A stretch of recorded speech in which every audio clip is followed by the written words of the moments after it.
नमस्कार। आज हम बना रहे हैं टेस्टी और हेल्दी साबुत मूंग दाल खिचड़ी।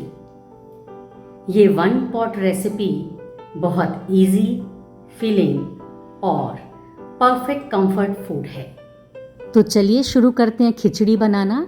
ये हमने लिया है 1 कप साबुत मूंग दाल और इसका वेट है 120 ग्राम्स। दाल को हमने अच्छे से धो लेना है और बस इसे 5 मिनट कर भिगो के रखिए। ज़्यादा हमें इसे भिगोने की ज़रूरत नहीं है।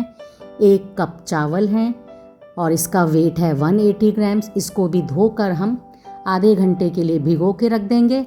और अब हमने प्रेशर कुकर में दाल को बॉईल करना है। तो हमने बस 1 कप पानी डाला है। 3 विसिल आएंगी इसमें और हम इसको बंद कर देंगे। अगर पानी ज़्यादा हो जाता है तो वो हम खिचड़ी में इस्तेमाल कर सकते हैं। पौना चम्मच नमक और आधा चम्मच हल्दी का। लिड लगाएंगे और 3 विसिल आने पर हमने फ्लेम को बंद कर देना है और ठंडा होने पर ही हम इसे चेक करेंगे। बस आपको ये ध्यान रखना है कि दाल ओवर कुक ना हो, खिली खिली दाल हो। ये देखिए, दाल एकदम खिली खिली है, कच्ची भी नहीं है। ये देख लीजिए, पानी भी नहीं है इसका एक्स्ट्रा। 1 प्याज, गाजर, 1 टमाटर, अदरक और हरी मिर्च ली है। रफली हमने इनको चॉप कर लिया। और चलिए अब लगाते हैं इसकी छौंक। और हम छौंक लगाएंगे कढ़ाई में। आज की खिचड़ी हम कढ़ाई में बनाएंगे। और 2 बड़े चम्मच हमने ऑयल के डाले हैं और 1 चम्मच देसी घी का। बहुत अच्छा फ्लेवर आएगा खिचड़ी में देसी घी का। 1 चम्मच हमने इसमें डाल दिया है जीरा। अच्छे से तड़कने देंगे। आसान सी रेसिपी आज आपको मैं बता रही हूँ। 1 बारीक कटा हुआ हमने टमाटर डाल दिया है। आज हम पहले टमाटर डाल रहे हैं और साथ ही साथ हम इसमें डालेंगे 1 प्याज कटा हुआ। आज की जो सब्जियां हैं इनको हमने बहुत ज़्यादा नहीं पकाना है। हरी मिर्च काट के डाल दी, अदरक काट के डाल दिया है। अदरक का भी बहुत अच्छा फ्लेवर आता है। आप चाहें तो इस समय इसमें हींग भी डाल सकते हैं अगर आपको पसंद है। बस इसे हमने मिक्स करना है। और अब हमने इसमें डाल दिया है 1 गाजर के पीसेस। गाजर से इसका कलर बहुत अच्छा आता है। आधा चम्मच हल्दी डाली है क्योंकि ऑलरेडी हल्दी डाल दी है। आधा चम्मच कश्मीरी लाल मिर्च पाउडर। इस खिचड़ी में हल्दी का थोड़ा सा रंग ज़्यादा अच्छा लगता है। 1 चम्मच धनिया पाउडर। मिक्स करेंगे। और ये देखिए, एक बार आपको दाल मैं बता रही हूँ कि कच्ची नहीं है, ये बिल्कुल ठीक पकी हुई है। तो पहले हमने इस खिचड़ी में दाल को पलटना है।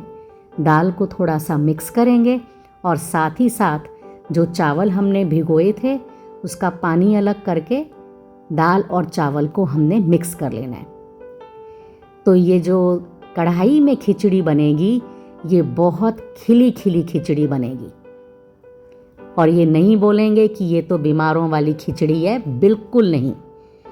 और अब हम इसमें डाल रहे हैं 1 कप चावल, तो 2 कप और आधा कप मैं और पानी का डालूंगी, जिससे दाल और चावल अच्छे से पक जाएं, कच्चे बिल्कुल ना रहें और बहुत ही बढ़िया इसका टेस्ट आएगा। बहुत जल्दी ये खिचड़ी बनकर तैयार होती है। थोड़ा सा मैंने अभी इस पर गरम मसाला डाल दिया है। अब हमने इसको बिल्कुल कवर करना है, बिल्कुल भी हवा नहीं लगनी चाहिए। और देखिए 6 से 7 मिनट में हमने इसे सिम पर रखा था। देखिए पानी बिल्कुल हल्का हल्का सा नीचे है, बिल्कुल हल्का सा। बस ये आपने इस स्टेप का ज़रूर ध्यान रखना है कि एक बार दाल और चावल को मिक्स करना है। फ्लेम को बंद कर दिया।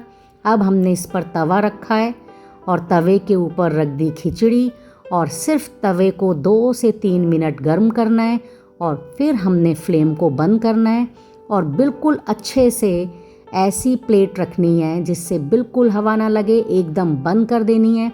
इसके ऊपर कोई भारी चीज़ आधे घंटे के लिए रखिए।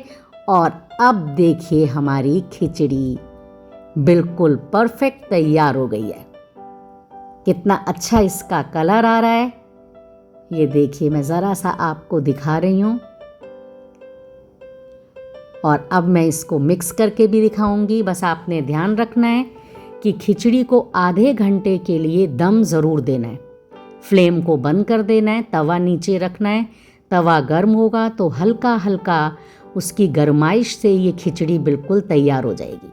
देखिए, है ना बिल्कुल परफेक्ट खिचड़ी। हरा धनिया डाल दिया, थोड़ा सा गरम मसाला, और इस खिचड़ी में देसी घी बहुत बढ़िया लगता है। देसी घी ज़रूर डालिएगा, 1 चम्मच ऊपर से डालिए, और जब सर्व करें तब भी देसी घी ज़रूर डालिएगा। तो लीजिए, सर्व भी कर रहे हैं। आप बताइएगा कि इस खिचड़ी को आप दही के साथ पसंद करेंगे, पापड़ के साथ, अचार के साथ। कमेंट बॉक्स में प्लीज़ ज़रूर बताइएगा। और देखिए, खिचड़ी बहुत अच्छी बनी है। मैं तो आज इसे दही के साथ और घी के साथ ही खाना पसंद करूँगी, और मैं वैसे ही इसको सर्व भी कर रही हूँ। थोड़ा सा हरा धनिया रख दिया है। अगर आज की रेसिपी आपको पसंद आई हो तो प्लीज़ वीडियो को लाइक कीजिए, ज़्यादा से ज़्यादा शेयर कीजिए, और नीरजा शर्मा चैनल को ज़रूर सब्सक्राइब कीजिए। जल्दी ही मिलते हैं चटपट खाना झटपट काम में एक नई यमी रेसिपी के साथ। Thank you so much. Take care.